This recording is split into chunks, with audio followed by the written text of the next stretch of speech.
Services selection board interview जिसका पास rate 3.6% है। आज एसएसबी इंटरव्यू का डर बढ़ता जा रहा है। एसएसबी इंटरव्यू में भी साइकोलॉजिकल टेस्ट का खौफ बढ़ता जा रहा है। मतलब हमारे यंगस्टर्स 10th के बच्चे 11th के बच्चे स्कूल में जाओ तो कहते हैं अरे सर साइकोलॉजी टेस्ट क्या है, साइकोलॉजी टेस्ट क्या है। मतलब हर प्लेटफॉर्म पे सर, सोशल मीडिया, हमारे खुद के प्लेटफॉर्म्स, स्कूल्स, एसएसबी इंटरव्यूज के स्टूडेंट्स, साइकोलॉजी टेस्ट। सर एक बात तो तय है कि साइकोलॉजी टेस्ट का खौफ बढ़ता जा रहा है। ओके। एंड आपको क्या लगता है, मतलब आप एज अ मेंटर, आपके लिए सारे टेस्ट बराबर है, सारे टेक्निक्स बराबर है, लेकिन आप भी कभी क्लास में नोट करना सर, ज्यादातर सवाल साइकोलॉजी टेस्ट से, टैट, टीएटी, कहानी क्या लिखनी है, ब्लैंक स्लाइड में क्या लिखना है, तरह तरह के हमारे पास यूट्यूब के क्वेश्चंस। तो सर साइकोलॉजी टेस्ट का खौफ क्यों, व्हाई? सर देखिए, खौफ तो मेरे ख्याल से उस पोटेंशियल कैंडिडेट के अंदर खौफ नहीं होता है जी। ये खौफ वो कैंडिडेट्स ज्यादा अपने दिमाग पर हावी कर लेते हैं जिनकी लाइफस्टाइल या जिसका आंतरिक विचार थोड़ा सा द्वंद में पड़ा होता है। उनको लगता है कि क्या लिख दूं, जिनको सिलेक्शन की इतनी भूख हो गई है कि अब कुछ भी करके मुझे सिलेक्शन चाहिए, और सिलेक्शन के चक्कर में उन्होंने इसको सब्जेक्टिव बना लिया, लाइफस्टाइल से जोड़ा नहीं। उनके लाइफस्टाइल से जोड़ा नहीं, जी जायज बात है, अपने अपने जीवन में नहीं उतारा उस चीज को। अच्छा, आपके आंतरिक विचार ही आपके जीवन शैली से द्वंद में पड़े हुए हैं अभी, उनके लिए ये दिक्कत का विषय होता है। बिल्कुल मैं मानता हूं इस चीज को, और ऐसा इसलिए है क्योंकि जो बहुत सारे कैंडिडेट्स हैं वो मेजरली प्री कंसीव्ड आइडियाज के साथ आते हैं। सर अगर थोड़ा सा बताएंगे प्री कंसीव्ड आइडियाज मतलब? अच्छा ठीक है, देखिए क्या होता है कि अगर कोई स्क्रीनिंग प्रोसेस से जो भी एंट्रीज गुजरती हैं जी, फिर अगर हम किसी असेसर के कंसीडरेशन रेट की बात करें जी, तो उसमें जब साइकोलॉजी के स्पेसिफिकली अगर हम बात करेंगे तो साइकोलॉजी में कंसीडरेशन रेट रह जाता है 45%। 55% कैंडिडेट्स वो होते हैं जिनको साइकोलॉजिस्ट नॉट कंसीडरेबल मानते हैं, मतलब वो ड्रॉप हो चुके हैं। 55% कैंडिडेट साइकोलॉजी टेस्ट में बाहर होते हैं एवरेज। क्या वजह है इसकी? प्री कंसीव्ड आइडिया का मतलब होता है कि सर पहले से दिमाग में इतना सब कुछ भर लिया है कि अब आपको कुछ भी दिखा दीजिए, आप अपने उस समझे हुए तरीके से बाहर नहीं आना चाहते हैं, रटे हुए तरीके से, समझे हुए से नहीं। समझने वाला तो समझदार हो गया, वो तो अपने आप को अडेप्ट कर लेगा, लेकिन जो रट करके आया है वो अडेप्ट नहीं कर पाता है सिचुएशन से। वो हमेशा अपने रटे हुए ज्ञान को ही बार बार चिपका करके कोशिश करेगा। जैसे मान लीजिए आप स्टिमुलस है, पिक्चर आपके एंड पर दिखाई गई, जो कहानी मुझे बनानी है वो कहानी कहां से आनी चाहिए? स्टिमुलस से। तुरंत देखिए, तुरंत कहानी यहां से यहां आनी चाहिए। बिल्कुल। बट मैं पहले अपने दिमाग में इतने मसाले भर के गया हूं, इतनी कहानियां भर के गया हूं कि मेरी कहानी कहां से जाती है? यहां से यहां जा रही होती है। मतलब जो कहानी वहां से यहां आनी चाहिए थी वो कहानी दूसरे डायरेक्शन में यहां से वहां जा रही है। ये रटने का सबसे बड़ा दुष्प्रभाव है। और इसका कारण क्या है सर? लोगों ने गलत गाइडेंस बना लिया है, बहुत ज्यादा सब्जेक्टिव बना लिया है, अपना विचार लोगों का रह नहीं गया है। उनको लगता है कि इसको भी एक सब्जेक्ट की तरीके से, क्योंकि अभी तक जो सही लिखा था उसके नंबर मिलते थे, जो गलत लिखा था उसका नंबर कटता था। अब इन्होंने उसमें यही प्रक्रिया बना ली। बट ये बहुत ध्यान से समझ लीजिए, स्टोरी कभी भी गलत नहीं होती है। उस इंसान से हमेशा दूर रहिए जो आपको ये कहते हैं कि ये स्टोरी गलत बनाई है। स्टोरी कभी गलत नहीं होती है, स्टोरी सिर्फ एक्सेप्टेबल और नॉट एक्सेप्टेबल होती है। ठीक है, उस ऑर्गेनाइजेशन के लिए आपका ये विचार एक्सेप्टेबल नहीं था, बस इतनी सी बात है। वो गलत था ये कोई नहीं कह सकता है। साइकोलॉजी एक ऐसा विषय है जिसमें सही और गलत कुछ होता ही नहीं, everything is correct, but it is only acceptable और नॉट एक्सेप्टेबल। ठीक है, ये सबसे बड़ा एक दिक्कत है। क्योंकि जब साइकोलॉजी टेस्ट में आएंगे, आपके जो 4 टेस्ट होते हैं उसकी प्रक्रिया देखिए कैसे है। TAT is test of your unconscious mindset.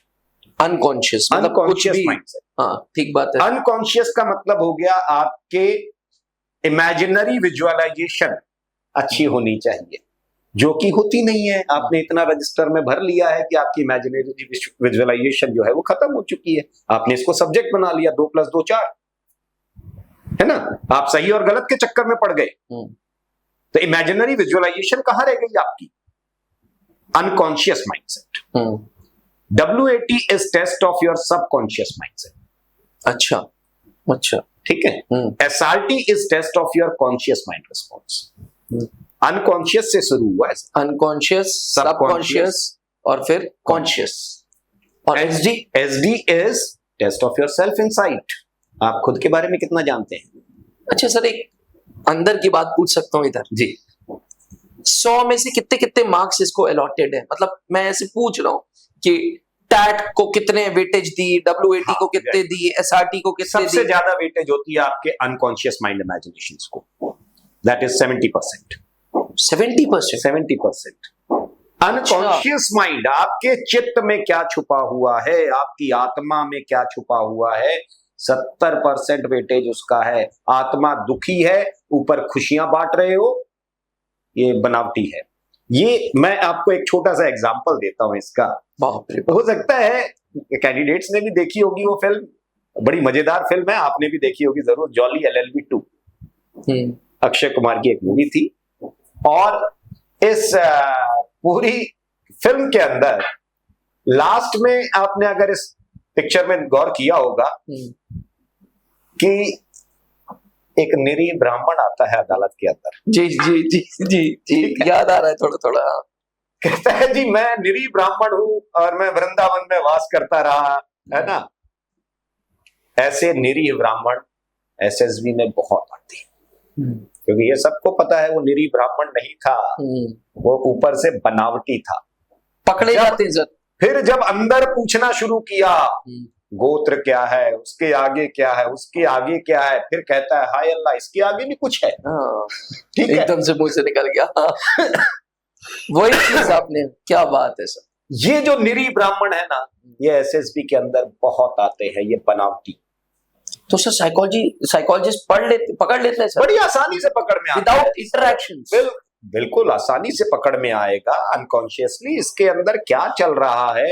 आप तो रट करके चले गए, आपको उसके, मैं बिल्कुल दावे के साथ कहता हूं कि अगर स्टोरी का इंटरप्रिटेशन बहुत कम लोग कर पाते हैं, जो असेसर्स हैं, वो तो जायज बात है, अपने फील्ड में महारत हासिल रखते हैं। लेकिन बाहर मैं देखता हूं कि मशरूम फार्मिंग है और इतना ज्यादा, मतलब एवरीथिंग इज लाइक एक सब्जेक्ट की तरह बना करके कर दिया। उन बेचारों को ये भी नहीं पता होगा, जो आपको सिखाते हैं उनको ये नहीं पता होगा कि TAT का एक्सट्रैक्शन क्या है, कितनी नीड्स हैं, प्राइमरी नीड्स क्या होती हैं, सेकेंडरी नीड्स क्या होती हैं, नेगेटिव नीड्स क्या होती हैं, पॉजिटिव नीड्स क्या होती हैं, प्रेसेस क्या होते हैं। अगर इतना वो पढ़ने चला जाएगा तो उसका ही फिर वो काम कब करेगा। बट मैं देखता हूं कि फिर भी लोग कहानियां बता रहे हैं और कैंडिडेट रटे जा रहे हैं। तो फिर वो बाद में निरीह ब्राह्मण तो बनी गया बेचारा, जाकर के खड़ा हो जाएगा। ठीक है, पहले से अपने दिमाग में कहानी बना के ले जाता है। एक छोटा सा किस्सा बताता हूं इसमें आपको। ये क्या होता है कि एक लड़का था, हिंदी में बड़ा कमजोर था पढ़ने में, तो उसने एक जुगाड़ लगा ली, क्योंकि जुगाड़ व्यवस्था हिंदुस्तान में बड़ी जल्दी चलती है। तो उसने एक दिमाग लगा लिया कि यार ट्यूशन लगाता हूँ हिंदी का, और ट्यूशन भी किससे लगाऊंगा, अपने हिंदी टीचर से ही लगा लूंगा, क्योंकि क्लास में वही पढ़ाएगा तो कम से कम फेल तो नहीं करेगा मुझे हिंदी में। तो उसने बढ़िया ट्यूशन लगा लिया। एग्जाम से पहले उसने सर से पूछा कि सर 1-2 क्वेश्चन तो इंपॉर्टेंट बता दो, आप ही का शिष्य हूँ, कहीं फेल हो गया तो बड़ी दिक्कत हो जाएगी। तो मास्टर साहब ने कहा कि यार देखो पेपर तो लीक आउट नहीं कर पाऊंगा, मगर हाँ ये है कि एक निबंध का मैं टॉपिक बता दे रहा हूँ, ये याद कर लेना, कल इसमें तुम्हारे नंबर अच्छे आ जाएंगे तो पासेबल हो जाओगे तुम।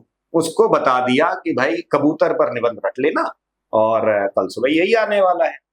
प्रिंसिपल साहब ने थोड़ा सा वहां गड़बड़ कर दी। प्रिंसिपल साहब ने कहा कि जो जिस क्लास में पढ़ाता है उस क्लास के टीचर का पेपर उस क्लास में नहीं दिया जाएगा, किसी दूसरे टीचर का बनाकर वो पेपर वहां दिया जाएगा। अब जब वो वहां पहुंचा तो पेपर में वो रात भर तो कबूतर का निबंध रट के गया। जब वो वहां पहुंचा तो पता चला निबंध आया एक क्रिकेट मैच। अब ये बेचारा फंस गया। फिर देखो दिमाग लगाया उसने, ये है टीएटी की जो बेसिक्स जो ये करते हैं। अब उसने अपना दिमाग एडजस्ट किया, ठीक है, कहानी तो पहले से मेरे दिमाग में भरी हुई है ना, तो आप मुझे आगे से कुछ भी दिखा दीजिए, मुझे तो यही कहानी सेट करनी है।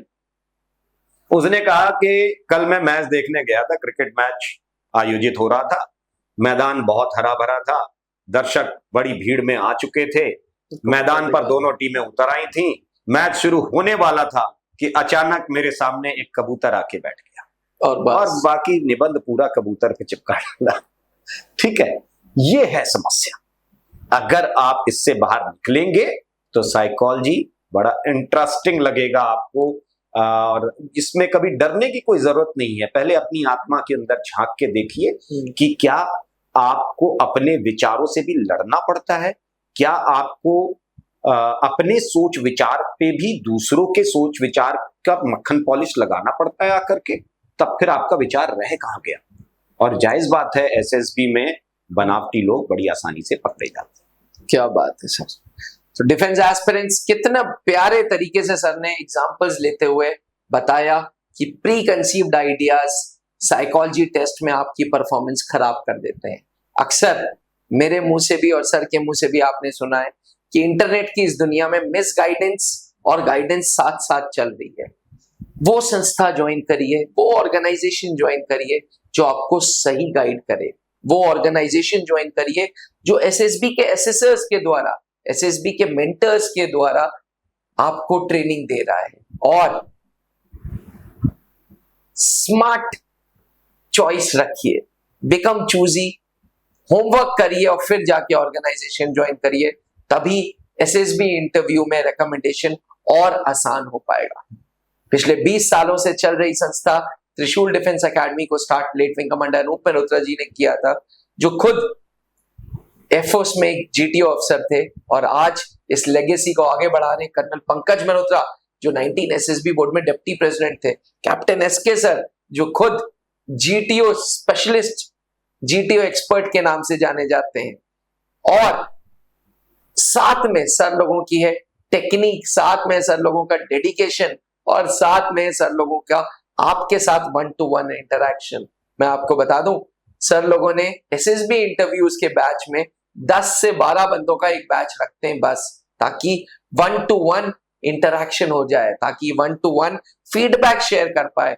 यही कारण है कि आज हर एनडीए के बैच में, हर सीडीएस के बैच में entries like TGC, SSC tech, हमारे रिजल्ट्स अपने आप में बोलते हैं। तो अगर आप भी एसएसबी इंटरव्यू को फेस करने जा रहे हैं तो त्रिशूल डिफेंस एकेडमी आए और वर्दी पाए। थैंक यू सर, जय हिंद। अब डिफेंस एग्जाम क्रैक करना हुआ और भी आसान, त्रिशूल डिफेंस एकेडमी लेकर आए हैं बिल्कुल ही एडवांस लर्निंग ऐप। तो आज ही ज्वाइन करें और स्टार्ट करें अपनी ऑनलाइन क्लासेस।